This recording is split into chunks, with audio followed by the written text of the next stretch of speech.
అందరికీ నమస్తే, welcome to Q news. నేను రాజు, కిరణ్. మరి ఎవరైనా భర్తలు కొందరు వాళ్ళ భార్యలకు తెలియకుండా వాళ్ళ బంగారమైన లేదంటే వాళ్ళకి సంబంధించిన వస్తువులు ఏదైనా సెల్ ఫోన్ కానీ లేదంటే బంగారం కానీ లేదంటే చైన్ కానీ ఉంగరం కానీ అమ్ముకునేటట్టు మనమైతే వార్తలలో విన్నాం.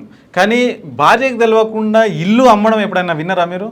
మీరు విన్నది నిజమే, ఇది జరిగింది హైదరాబాద్లో. ఎక్కడ కదా? హైదరాబాద్లో కూకట్పల్లిలో. భార్యకు తెలియకుండానే మరి ఇల్లు అమ్మేసిండంట భర్త. మరి అది ఏంటి ఎక్కడ అని ఒకసారి అయితే చూద్దాం. అది ఇక చిన్న చిన్న వస్తువులు అమ్మడం కామనే, కానీ ఏకంగా ఇల్లే అమ్మిండట ఈ ద్వారా చూసుకున్నట్లయితే. ఇక భార్య పుట్టింటికి కాన్పుకు వెళ్ళి వచ్చేసరికి ఇల్లు అమ్మేసిన భర్త అంట. ఇది ఎక్కడ అంటే కూకట్పల్లి శాంతినగర్లో నివాసం ఉంటున్న నిఖిత శ్రావణ్ దంపతులు. ఇద్దరి మధ్య తరచూ గొడవలు జరుగుతుండదో కాన్పు కోసం పుట్టింటికి అయితే పోయిందంట ఆమె. ఇంకా ఐటీ కంపెనీలో ఆమె ఉద్యోగం చేస్తూ ప్రతి నెల ఈఎంఐ కడుతుందంట. ఇక చివరికి ఇంటికి రాగానే తన భర్త ఇల్లు అమ్మేసేయడాన్ని నిఖిత చెప్పిన ఆమె వచ్చేసరికి వాళ్ళ ఇంట్లో వేరేటోళ్ళు ఉన్నారంట. సో అడిగిందంట, ఆల్రెడీ మీ భర్త ఇల్లు అమ్మేసింది అని చెప్పిందంట. ఇక భర్తకు ఫోన్ చేస్తే ఆయన స్పందిస్తలేడంట. మొత్తం మీద పోలీసుల ఫిర్యాదు చేయడంతో దానికి సంబంధించిన కొన్ని విజువల్స్ అవుతున్నాయి. మరి వాళ్ళ భార్య అయితే నెల నెల ఈఎంఐ కడుతుందంట. 23,752 రూపాయల ఈఎంఐ చూస్తారు కదా. 22,243 రూపాయలు నెల ఈఎంఐ కడతాం.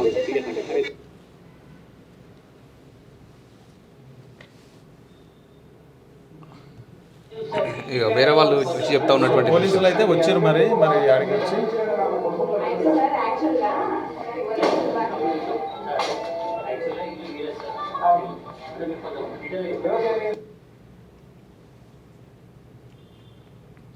కొద్దిగా ఆడియో కట్ అయిపోయింది.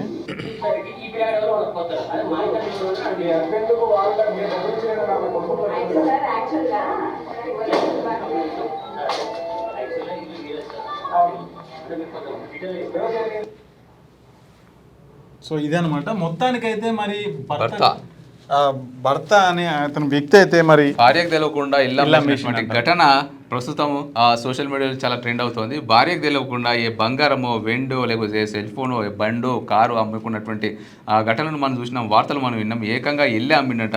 మరి ఇల్లు అమ్మినా కూడా అంటే మరి ఇక్కడ ఆ ఇల్లు ఏదైతే ఉందో భర్త పేరు మీద ఉన్నట్టుంది యాక్చువల్గా చెప్పాలంటే. ఎందుకంటే ఖచ్చితంగా మరి డాక్యుమెంట్స్ పైన సైన్ ఖచ్చితంగా పర్సన్ అవసరం కాబట్టి మరి భార్య పుట్టింటికి వెళ్ళినటువంటి క్రమంలో ఆమెకు తెలియకుండా ఇల్లు అమ్మేసిండు. మరి భార్య అయితే వర్క్ ఫ్రమ్ హోమ్ చేస్తూ ఉంది.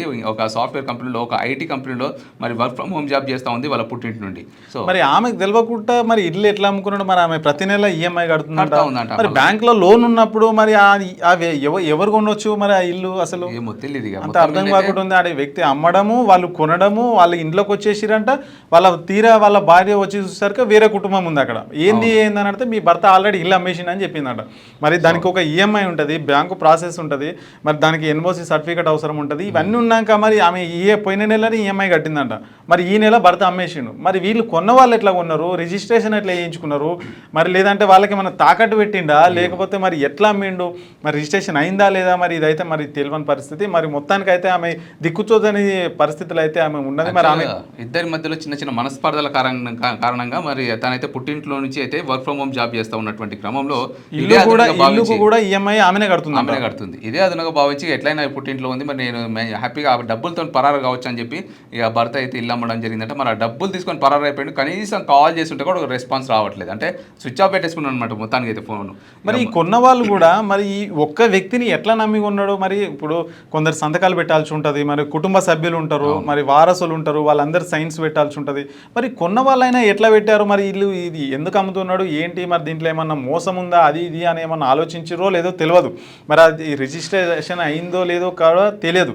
మరి మొత్తానికైతే మరి భార్యకు తెలియకుండా మరి ఇల్లు అయితే అమ్మేసిండు. మరి కొన్న వాళ్ళు ఇక్కడే మోసపోతారు. మళ్ళీ ఫ్యూచర్లో వచ్చి వాళ్ళ భార్య వచ్చి నాకు తెలియకుండా అమ్మిండని చెప్పి కేసు పెట్టారు అనుకోర్రి, మీ ఇల్లు మీకు కాకుండా పోతుంది. ఫస్ట్ ఆఫ్ ఆల్ చెప్పాలంటే ఇలాంటి దొంగల వల్ల మీ యొక్క ప్రాపర్టీ ఏమంటారు నాశనం అయిపోతుంది అనమాట. కాబట్టి ఇంట్లో ఉన్నటువంటి ప్రతి ఒక్కరి సంతకం తీసుకొని ఇంట్లో ఉన్నటువంటి వాళ్ళు ప్రతి ఒక్క ఒపీనియన్ తీసుకున్న తర్వాతనే మీరు ఇల్లు లాంటివి కొనండి.